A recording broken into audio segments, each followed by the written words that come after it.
Wih, ada berita keren nih barusan nih. Saya nggak sengaja baca artikel ya.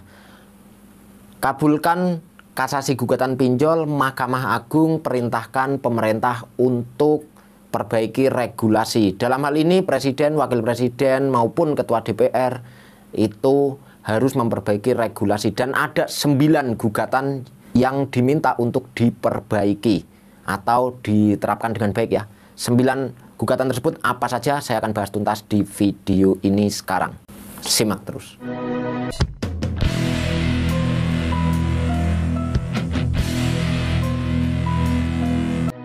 Assalamualaikum warahmatullahi wabarakatuh. Jumpa lagi di Wani Tangi Official. Bagaimana kabar teman-teman semuanya? Khususnya buat teman-teman di luar sana yang selalu mengikuti video terbaru dari Wani Tangi Official ya.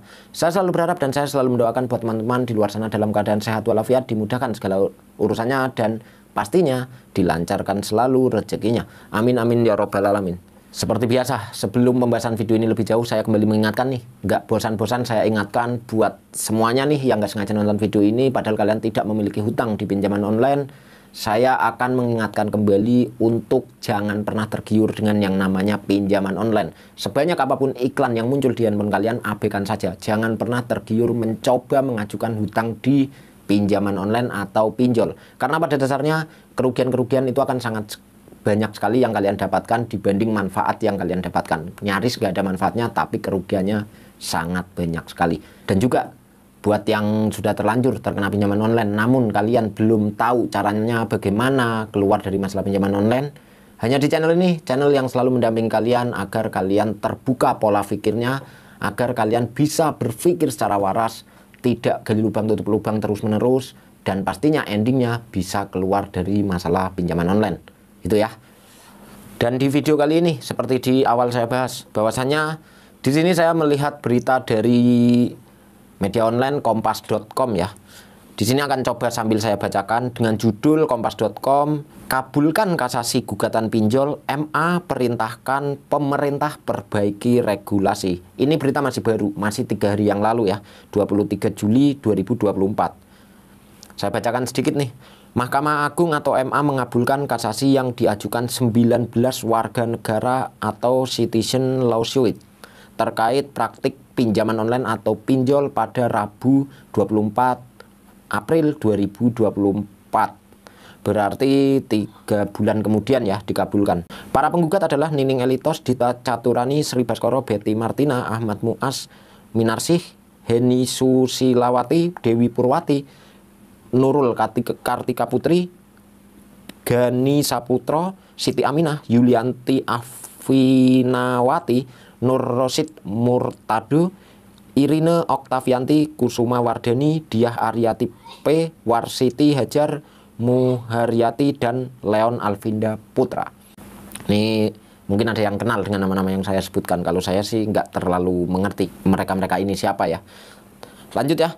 Mereka menggugat Presiden RI Joko Widodo, Wakil Presiden RI Ma'ruf Amin, Ketua DPR RI Puan Maharani, Menteri Komunikasi dan Informatika Budi Ari, dan juga Ketua Dewan Komisioner Otoritas Jasa Keuangan atau OJK RI, yaitu Mahendra Siregar. Mengabulkan permohonan kasasi dari para pemohon kasasi. Demikian amar putusan perkara nomor 1206K/PDT/2024 yang dikutip dari Sistem Informasi Penelusuran Perkara atau SIPP Pengadilan Negeri Jakarta Pusat Selasa 23 Juli 2024. Oke, langsung aja saya ke bawah aja ya, saya lewati sedikit.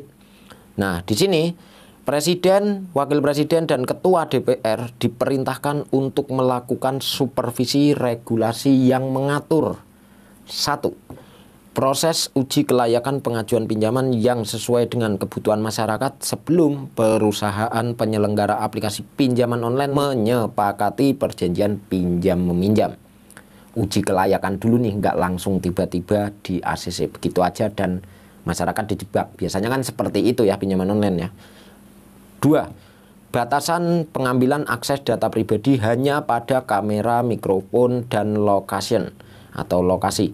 Dalam hal terdapat akses di luar ketentuan tersebut, masyarakat pengguna aplikasi pinjaman online dapat menolak akses tanpa mempengaruhi kelayakan pengajuan pinjaman. Nah, di nomor 2 ini nih, Kalau kalian ingat ya, ketika kalian mengajukan pinjaman itu pasti ada diminta akses ini itu.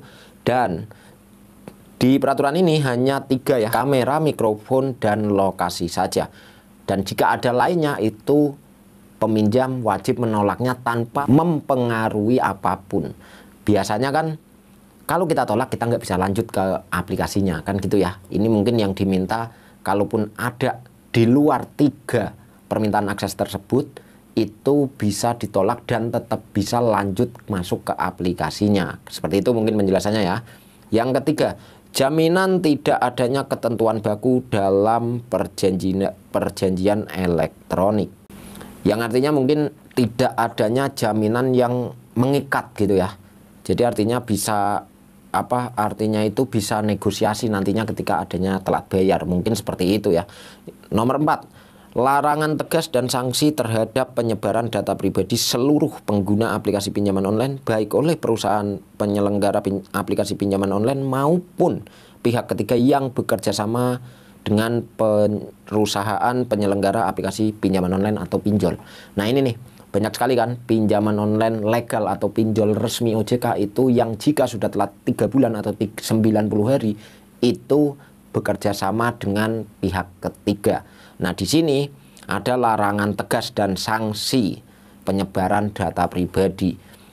Ini nih paling banyak dilanggar oleh pinjol-pinjol maupun pihak ketiga yang bekerja sama. Penyebaran data pribadi itu yang dimaksud adalah salah satunya ya, menagih ke kontak darurat dengan adanya foto KTP kita. Itu udah dilarang sebenarnya. Nah, di poin ini diminta untuk lebih ditegaskan lagi sanksi terhadap pihak aplikasi pinjol maupun pihak ketiga yang bekerja sama dengan pinjol tersebut. Oke, saya lanjut. Nomor 5, batasan biaya administrasi pinjaman yang didasarkan pada nilai yang wajar dan adil. Nah, kalian tahulah di luar sana banyak sekali nih pinjol-pinjol yang legal OJK yang katanya bunganya kecil. Betul, bunganya kecil, tapi biaya administrasi pinjaman itu dibesarkan. Itu banyak sekali lah, kalian pasti tahulah menemui banyak aplikasi-aplikasi legal yang seperti itu. Di sini diminta untuk lebih diatur lagi, diperkecil lagi. Nomor 6, batasan bunga pinjaman sesuai dengan suku bunga yang dianjurkan atau bunga moratorium. Nah, di sini saya sering sekali bilang ya, bahwasanya kalau bisa OJK menentukan besarnya bunga itu jangan per hari, melainkan per bulan mungkin atau per 3 bulan atau apalah. Kalau per hari itu walaupun kelihatannya sekarang 0,3 atau 0,2% per hari, tapi kalau dikalikan 6 bulan itu udah besar banget. Saya sering protes banget terkait itu kan. Nah, di sini semudah-mudahan ya ke depannya akan lebih diperkecil lagi bunganya. Nomor 7, larangan tegas dan sanksi penagihan pinjaman yang dilakukan dengan tindak pidana baik oleh perusahaan penyelenggara aplikasi pinjaman online maupun pihak ketiga yang bekerja sama dengan perusahaan penyelenggara aplikasi pinjol tersebut. Nah, ini juga banyak sekali nih pelanggaran-pelanggaran, harusnya disanksi tegas. Larangan tidak boleh menagih dengan tindak pidana seperti ancaman. Ancaman-ancaman itu paling sering banget terjadi. Ngancam mau sita barang, ngancam mau RT RW, melibatkan RT RW dan lain sebagainya, itu paling sering terjadi. Belum lagi yang ibaratnya dengan kekerasan mungkin fisik jarang ya terjadi, tapi lebih ke bahasa-bahasa kasar yang sering keluar dari DC-DC pinjol. Itu sering sekali. Itu harus ditindak tegas. 8, mekanisme penyelesaian pengaduan dan sengketa konsumen. Nah, ini nih, saya sering sekali nih saya bahas terkait adanya ribuan aduan di OJK, tapi yang ditanggapi hanya mungkin 100 atau 150 aduan atau banyak-banyaknya 300 aduan. Nah, di sini diminta untuk lebih menyelesaikan ketika ada pengaduan dari nasabah atau konsumen. Gitu ya.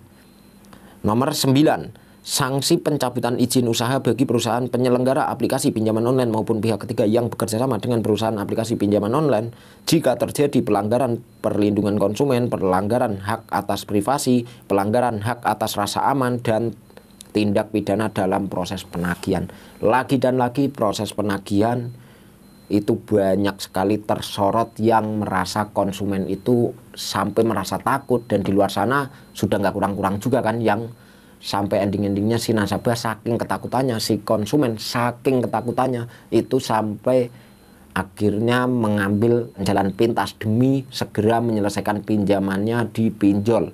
Salah satunya dengan berbuat nekat, mungkin merampok, mencuri, dan lain segala macamnya ya.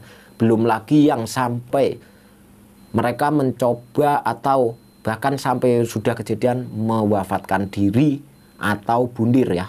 Itu banyak sekali juga berita-berita terkait itu. Karena pada dasarnya ya mereka dihantui terus ketakutan, tekanan-tekanan yang didapat oleh para DC-DC pinjaman online tersebut. Nah, ini di sini ketika ada seperti itu, sanksi tegas untuk pencabutan izin usaha aplikasi pinjol tersebut maupun pihak ketiga jika ada perlakuan dalam penagihan yang seperti itu ya. 9 gugatan yang dikabulkan dan pemerintah lebih diminta untuk lebih mengawasi si pinjol-pinjol ini, si aplikasi-aplikasi ini, aplikasi pinjaman online ini untuk lebih ketat lagi, lebih disanksi tegas lagi, lebih diawasi lagi. Pemerintah diminta untuk hal itu ya. Menurut kalian ini berita bagus atau tidak? Kalau bagi saya, kalau ini emang dijalankan, ini keren banget. Kedepannya mungkin di luar sana orang-orang yang galbay mungkin akan lebih sedikit. Mungkin tidak ada lagi berita-berita tentang orang mewafatkan diri gara-gara pinjol. Itu mungkin udah tidak ada lagi kedepannya. Kalau ini benar-benar diterapkan. 9 yang tadi saya bacakan itu benar-benar diterapkan ya. Oke, lanjut. MA akan menghukum Menkominfo untuk membuat peraturan yang menjamin perlindungan hukum bagi nasabah. Jadi kalian nggak usah khawatir nih, kalian dibela nantinya sama pemerintah kalau ini benar-benar langsung dilaksanakan atau dijalankan. Kuasa hukum 19 warga dari LBH Jakarta, Jani Sirait, menyampaikan gugatan itu disampaikan atas dugaan perbuatan melawan hukum karena negara dinilai gagal mengendalikan penyelenggaraan pinjaman online. Setuju, sepakat. Di sini emang saya udah sering juga bilang di video-video saya sebelumnya ya, bahwasanya dalam hal ini negara tidak terlalu apa ya, intinya itu bahasa ngomongnya, kalau saya ngomong itu kebobolan dari awal sih. Si pinjol-pinjol ini, si aplikasi-aplikasi pinjaman online ini dimasukin, diterima di negara ini sampai akhirnya menjalankan kegiatannya, tapi peraturan-peraturannya itu belum terlalu disiapkan. Impact negatif positifnya seperti apa itu belum terlalu dimatangkan. Terlalu gerusa-gerusuh lah bahasanya pemerintah dalam menjalankan atau mengizinkan aplikasi-aplikasi pinjaman online di Indonesia. Itu saya dan para konten kreator yang lain itu banyak sekali yang bilang seperti itu ya. Jadi sekali lagi nih, dengan adanya berita ini, mungkin kalian yang masih takut mikirin masalah pinjaman online, kalian masih belum mampu membayar pinjaman online, tapi kalian takut dipenjara, nanti kalau nggak bayar bakal begini begitu, atau bakal mendapatkan resiko yang benar-benar berat, itu kalian sebenarnya mulai detik ini, mulai sekarang tidak lagi perlu khawatir gitu ya. Karena pada dasarnya sebenarnya pinjaman online itu tidak menyeramkan sama sekali kok. Cuma terkadang yang terkesan menyeramkan yaitu dari diri kita masing-masing. Kita menganggap bahwasanya ini serem, kita dihantui dengan tekanan-tekanan terus-menerus gitu loh. Padahal kalau kalian mau biasa saja, kalian tetap beraktivitas seperti biasanya, kalian tetap ya udah ibaratnya pakai mode pasrah lah. Ya udahlah, namanya saya nggak bisa bayar, resiko apapun saya terima, itu resikonya nggak berat kok gitu. Dan saya 5 tahun yang lalu itu saya kena pinjol dan sampai sekarang saya masih baik-baik aja. Nggak ada juga saya di penjara, nggak ada juga saya sampai ibaratnya imbas keluarga gimana-gimana, itu nggak ada. Kalau masalah dipermalukan segala macam ya pernah terjadi, tapi nggak saya anggap bahwasanya itu suatu masalah yang besar sekali. Karena emang dasarnya dari awal juga kita terlalu ceroboh sampai masuk pinjaman online tanpa kita mencari dulu informasi-informasi terkait bahaya pinjaman online gitu ya. Oke ya, saya rasa cukup jelas untuk video kali ini. Dan buat teman-teman nih yang mungkin tadi yang saya bacakan beritanya kalian banyak yang nggak paham, itu kalian bisa baca sendiri ya. Link beritanya atau sumbernya saya cantumkan juga di deskripsi video ini. Dan buat teman-teman juga nih yang sekiranya kalian ingin sharing langsung mungkin sama saya, ataupun ingin bergabung grup WhatsApp Wanitangi yang isinya di situ adalah saling menguatkan satu sama lain terhadap anggota-anggota yang terkena pinjaman online khususnya. Di situ saling support, saling menguatkan, dan pastinya saling berbagi informasi bagaimana caranya bisa keluar dari masalah pinjaman online. Caranya bagaimana, Mas? Kalian tinggal WhatsApp saya aja, hubungi saya aja, nomor saya tinggalkan di deskripsi video ini maupun di komentar paling atas ya. Sekali lagi saya ucapkan terima kasih buat teman-teman yang sudah menonton video ini sampai selesai, dan juga mohon maaf jika saya ada salah-salah kata dalam penyampaian pesan dalam video ini ya. Saya akhiri, bye, wassalamualaikum warahmatullahi wabarakatuh.